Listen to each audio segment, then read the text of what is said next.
Welcome to my channel! Learn with Teacher Ali!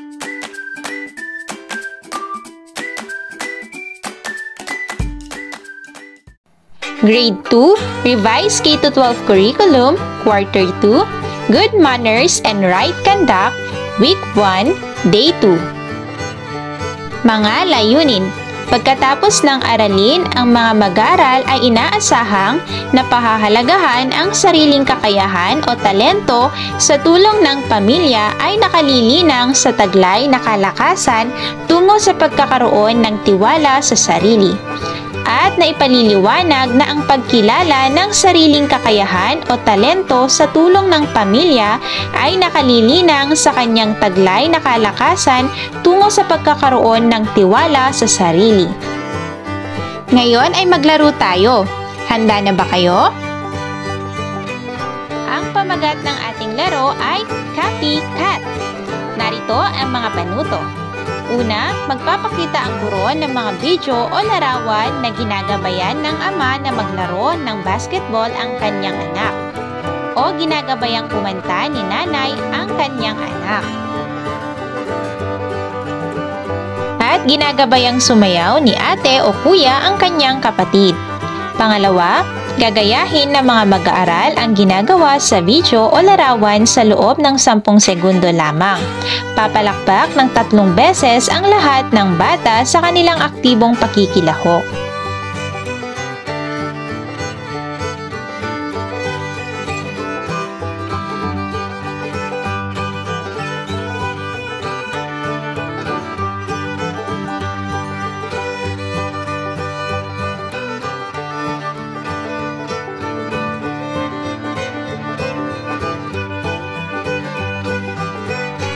Ngayon, sagutin ang mga gabay na tanong.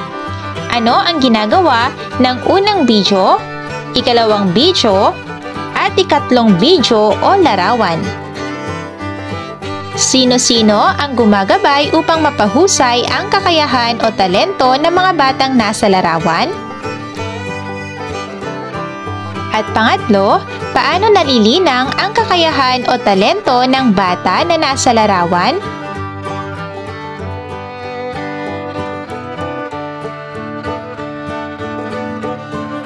Tandaan mga bata na mahalaga na may tiwala kayo sa inyong sarili upang ipakita ang inyong talento o kakayahan.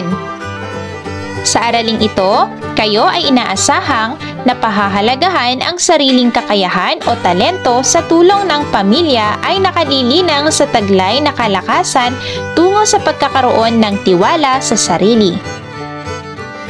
At naipaliliwanag na ang pagkilala ng sariling kakayahan o talento sa tulong ng pamilya ay nakalilinang sa kanyang taglay na kalakasan tungo sa pagkakaroon ng tiwala sa sarili. Narito ang mga gawaing pag-unawa sa mga susing salita o parilala o mahalagang konsepto sa aralin. Una ay ang hilig o nais. Ang damdamin ng malasakit o matinding interes sa isang bagay o aktibidad na nagpapakita ng natural na pagkahumaling. Pangalawa ay ang sports. Ito naman ay isang uri ng pisikal na aktibidad o laro na nangangailangan ng kasanayan, ginagawa para sa kompetisyon, libangan o pagpapabuti ng kalusugan. Pangatlo ay maliksi. May kakayahang umaksyon ng may kahusayan at bilis. Pang-apat ay ang pamilya. Sila naman ang kasama sa tahanan na tumutulong upang mapahusay ang kakayahan o talento. Pang-lima ay ang talento o kakayahan. Ito naman ay ang likas at natatanging kakayahan o abilidad sa isang larangan o gawain na nagpapakita ng kahusayan at bihira sa maraming tao. Ating talakayin ang pagkilala ng sariling kakayahan o talento sa tulong ng pamilya. Ngayon ay magbasa tayo. Handa na ba kayo? Si Lester at ang kanyang sports. Si Lester ay isang mag-aaral na mahilig sa sports tulad ng basketball, volleyball, football at patintero. Isa siyang maliksi at malakas na manlalaro sa kanilang paaralan. Kwento niya noon sa kanyang kaklase na si Gino. Naging talentado siya sa sports sapagkat madalas siyang tinuturuan ng kanyang tatay at kuya na mahuhusay rin sa mga nasabing sports. Dahil dito, naisip ni Gino na magpaturo rin sa kanyang nanay at ate kung paano tumugtog ng instrumento sa musika sapagkat nakikita niyang mahuhusay at mahihilig tumugtog ang mga ito. Ngayon, sagutin ang mga sumusunod na mga tanong. Una, ano ang naramdaman ninyo sa ating naging gawain? Ano-ano ang mga sports na natutunan ni Lester sa kanyang tatay at kuya? Sa inyong palagay, nagkaroon ba ng tiwala sa sarili si Lester bago niya matutuhan at maging talento ang mga sports na kanyang pinaghusayan? Paano niya ginawa ito? Ano ang ginawa ni Gino upang mapahusay ang kanyang nais matutuhan na talento o kakayahan? At panglima, paano mo ibabahagi ang iyong hilig o nais na kakayahan o talento sa iyong kamag-aral, sa iyong guro, at sa iyong pamilya?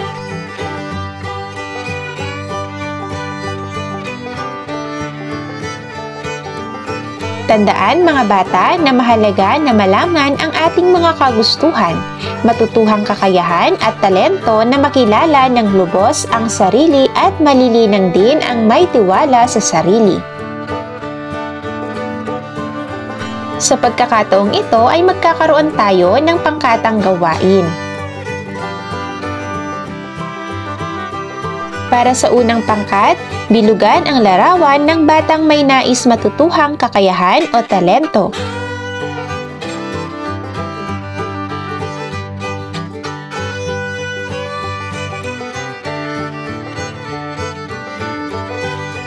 Para sa ikalawang pangkat, maglista ng mga kakayahan o talento na nais ninyo pang matutuhan sa gabay ng iyong pamilya gamit ang graphic organizer. At pagkatapos, sagutan ang tanong. Sino-sino ang nais mong gumabay sa inyo upang mapahusay ang inyong kakayahan o talento?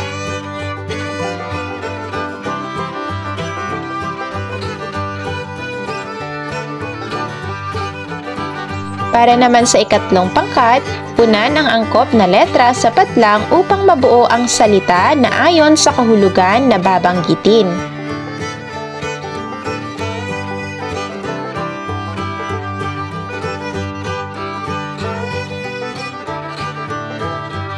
Basahin ang mga meta cards sa ibaba at sagutin ang mga tanong.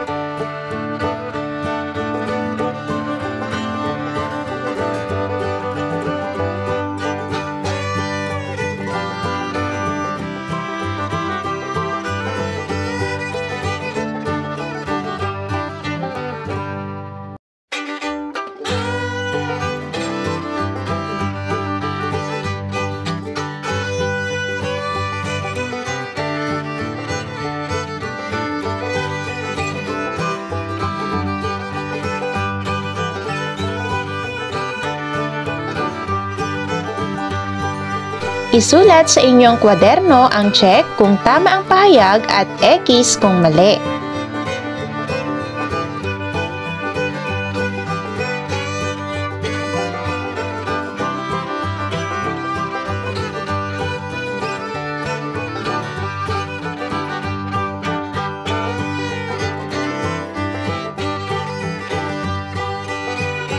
Ngayon, inyong sasagutin ang mga tanong. Isulat sa inyong kwaderno ang sagot.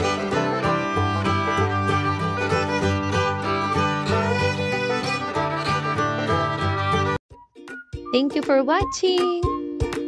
Also, don't forget to like, share, subscribe, and click the notification bell for you to be updated on our latest videos. See you on our next lesson. Goodbye!